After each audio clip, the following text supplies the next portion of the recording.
Math 100 5.8 is applications of trig functions. So we've learned all sorts of stuff that we can do with trig, but now we need to know how does that apply to actually using it in any kind of real life situation.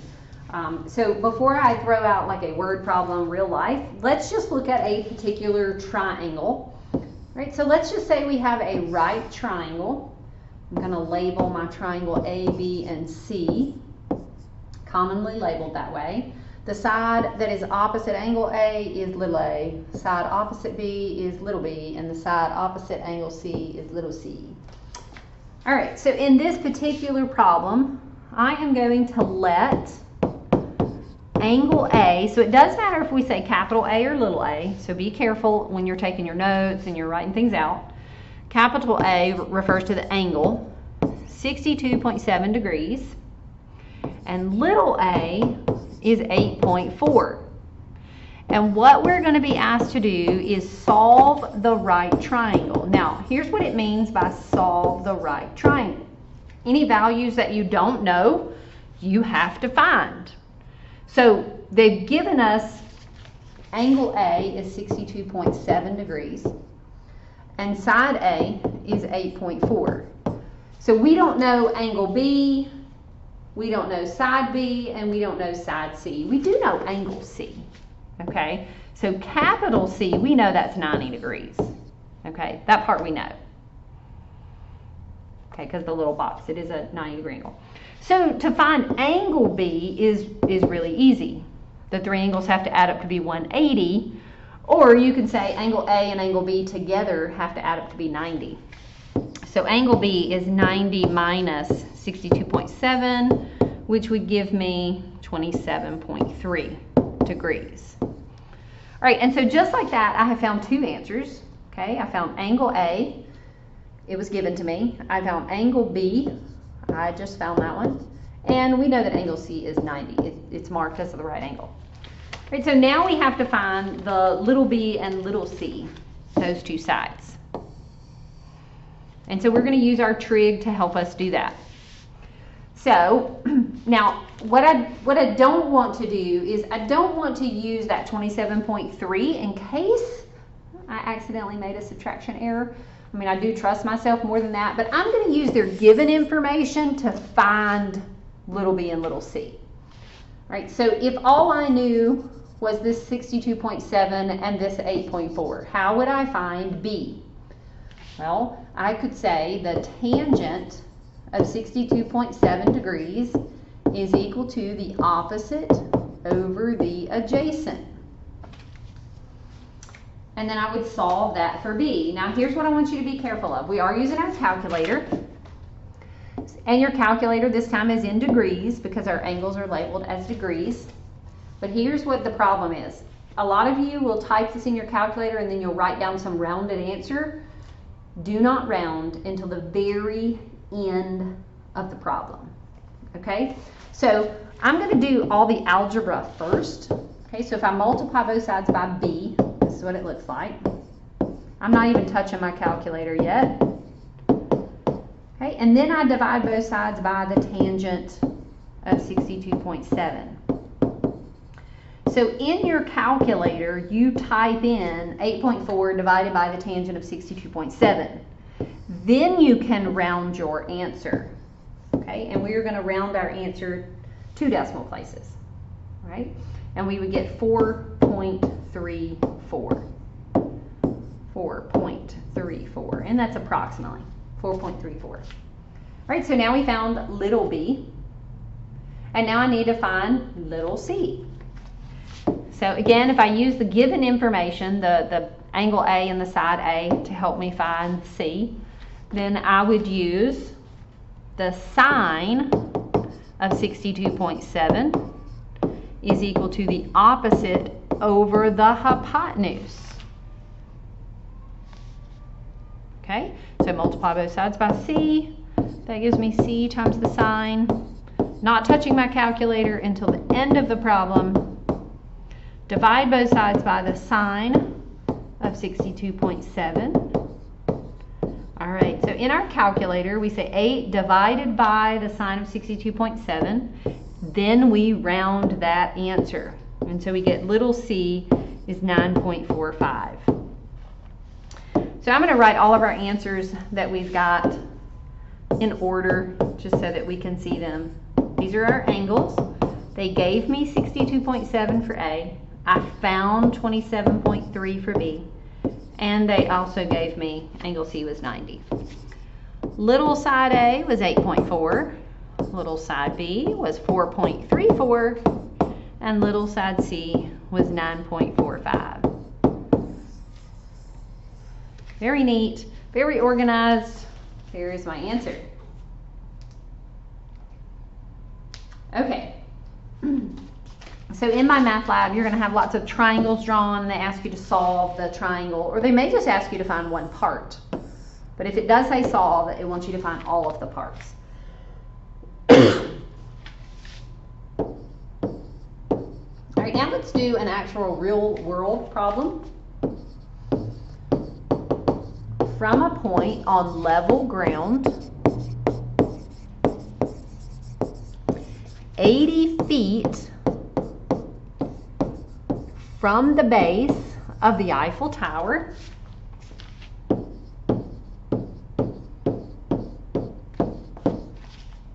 from the base of the Eiffel Tower,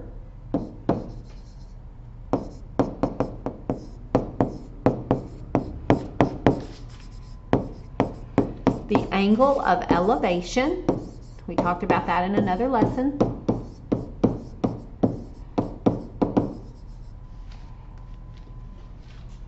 is 85.4 degrees. Approximate the height of the tower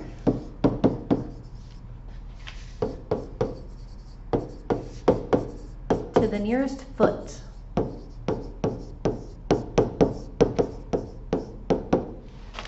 Alright, so from a point on level ground, 80 feet from the base of the Eiffel Tower, the angle of elevation is 85.4 degrees. Approximate the height of the tower to the nearest foot. Okay, so there's my tower. Alright, there's my tower. I'm not going to try to be special here. From a point 80 feet from the base. Okay, so I know that this is 80. The angle of elevation, that means from where you are to the top of the tower, is 85.4 degrees. They want to know the height of the tower. So we've got a right triangle. All right, real life problem, we have a right triangle. So now you have to decide, do I use sine, cosine, or tangent to work this problem? If I've got 85.4, H is considered opposite, 80 is considered adjacent, so I'm going to do the tangent of 85.4 is equal to opposite over adjacent.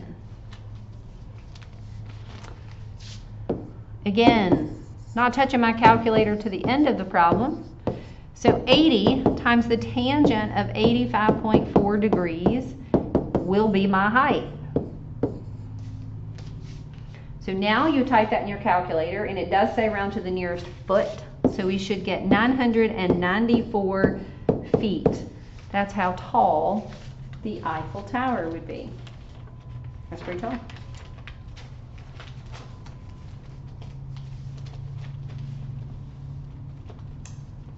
All right. Let's try another.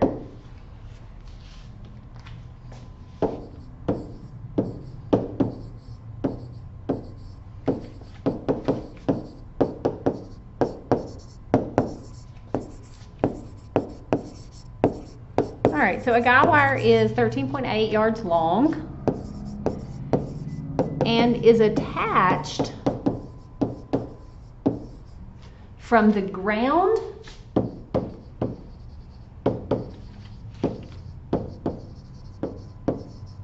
to a pole 6.7 yards above the ground.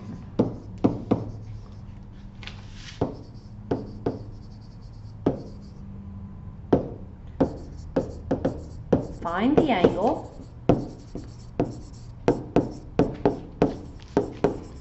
to the nearest tenth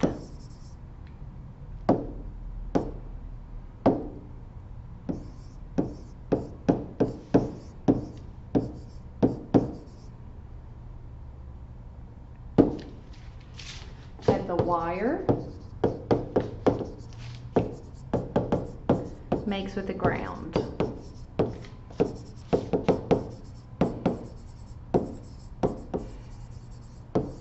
Okay, and so some people have a really hard time visualizing these kind of things. All right, so I've got this wire, guy wire, that is 13.8 yards long. It's attached to a pole. Okay, so here's my pole. Let's don't make that harder than it is. All right, we got this pole.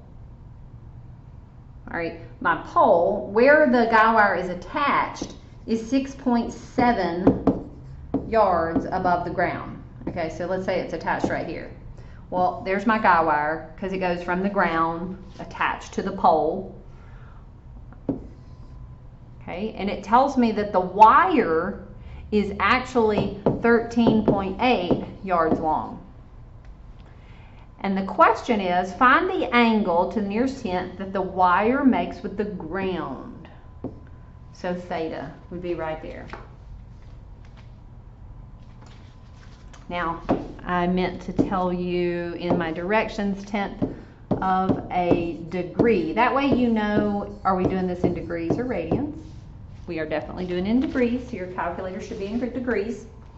And then you have to decide which function are you going to use.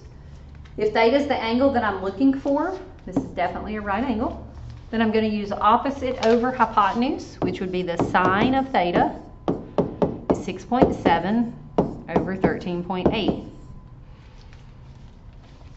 Waiting till the very end to use my calculator. Now we learned that I could rewrite that to say the inverse sine of 6.7 over 13.8. And now I have that button on my calculator for inverse sine. So we need inverse sine of that fraction, not rounding until the very end. And we end up with, it did say nearest tenth of a degree, so 29.0 degrees is what you should get. Make sure your calculator is in degrees. All right, now my math lab will also throw in some problems. These are not word problems. They are just some triangles that look slightly different.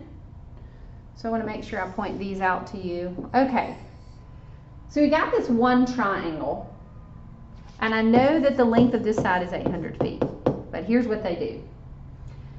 They say, okay, we got this other line here, and the distance from there to there is x, all right? The angle right here is 32 degrees, but the angle from here all the way to there is 35 degrees, okay? And then our question is going to be, find x to the nearest tenth.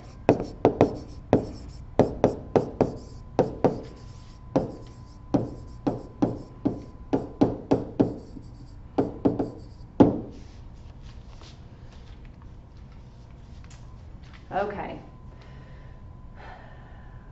Now, I know that some people would say, oh, that makes this angle that's not labeled 3 degrees. That is not going to help us at all, okay? Because that triangle is not a right triangle. So what we need to do is we need to look at the two triangles that are right triangles. Let's look at the two right triangles. I'm going to draw them separately.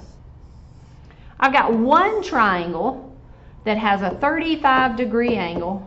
This is 800 feet. I've got another triangle that's got a 32-degree angle, and this is 800 feet. Now, that little X is not on this triangle that has the 32 degrees at all. The X value is like part of this side. It's not even the whole side, it's part of it. So here's what I'm going to do. I'm going to say, you know what? Let's just label some stuff, okay? Let's say I call this whole side A, all right, and I call this whole side B. Well, if I do that, let's look back over here on the original, okay? The whole side would be A, and from here to here would be B. Then in order to find X, okay, because that's ultimately what we're asked to do, in order to find X, we would have to take A and subtract from it B. Okay, so look at the diagram, make sure that makes sense to you. We would have to take A and subtract B from it. All right, so I'm not even going to worry that that had X up there because it's really not helping me. We're going to go with our A and our B. All right, so let's find A, let's find B, and then all we have to do is subtract them, and we know what X is. All right, so to find A, we would say the tangent, 35 degrees, is opposite over adjacent. Okay, let's solve that. Do not round until the end of the problem. So now in my calculator, I'm going to type in 800 times the tangent of 35 degrees. Okay. I am not rounding, okay? So I'm actually not even going to put that in my calculator right now. Okay? I'm just going to leave that hanging out on my paper. All right, over here, if I do the tangent of 32 degrees, the opposite over adjacent. So if I multiply both sides by 800, I have 800 times the tangent of 32 is B. All right, so now let's come over here where it says how we find X. We take the A value, which is 800 times the tangent of 35, and then we subtract the B value, which is 800 times the tangent of 32. Do not round until the end of the problem. So now you can type that in your calculator just like that. We're going to round our final answer to the nearest tenth, and we should all get exactly the same thing, 60.3 feet. 60.3 feet. So it's important when you see a diagram like number 4 or something similar to number 4 that you look at the two triangles separately, but not just any triangles. We want the two right triangles drawn separately. And then you may have to label some sides that are not labeled, like we chose to label A and B so that I could find my X value. So as you work through these problems, if you've got any questions, please email me and let me know if you've got something that you just can't figure out. Have a good day.